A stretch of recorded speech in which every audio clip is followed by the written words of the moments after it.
The director of the Centers for Disease Control, Brenda Fitzgerald, has decided to resign from her post following an investigation that determined that she had purchased stock in the tobacco industry immediately following her new position with the CDC.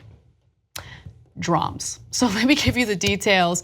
Fitzgerald bought tens of thousands of dollars in new stock holdings in at least a dozen companies, including Japan Tobacco, one of the largest tobacco companies in the world. In fact, that company produces 4 different brands of tobacco products here in the United States. Now, the day after the purchase, she toured the CDC's tobacco laboratory, which researches how the chemicals in tobacco harm human health. And she was quoted as saying that too many Americans are harmed by cigarette smoking, which is the nation's leading preventable cause of death and disease. And she also vowed to continue to use proven strategies to help smokers quit and to prevent children from using any tobacco products. So obviously there was a clear conflict of interest here. You can't be the director of the CDC and then immediately buy stock in tobacco products, especially when that is the exact type of product that you want to help Americans stop using. So. Yeah, so leading cause of death in the country, but also the leading cause of my profits.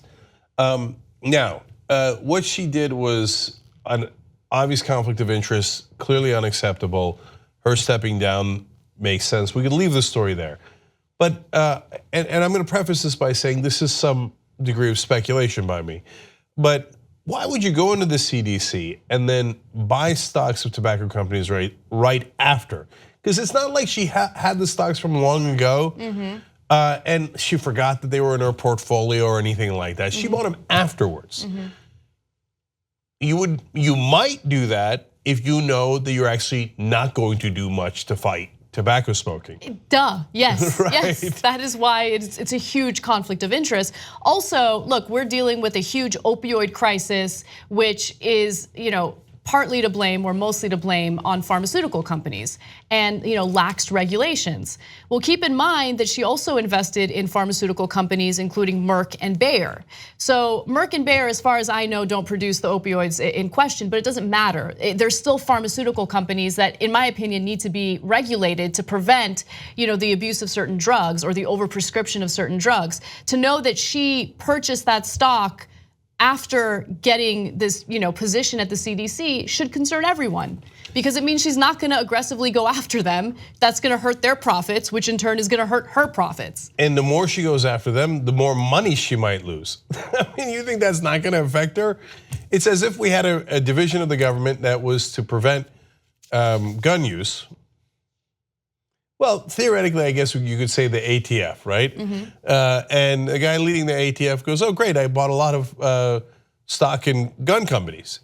I mean, I actually don't think it's that far-fetched that that's already happened or is happening. Right. So, and what does Trump do? He puts in charge of departments the people intended to destroy those departments. Scott Pruitt at the EPA tried to destroy the EPA when he was outside of it. Rick Perry at Department of Energy, and the list goes on and on. So is it that surprising that somebody you put in charge of the CDC was quietly betting against the CDC to make profits for herself at the expense of the rest of us? Oh, the best part is that she was placed in that position by Tom Price, who had to resign from his position in the federal government because of his overuse of private jets, using taxpayer money.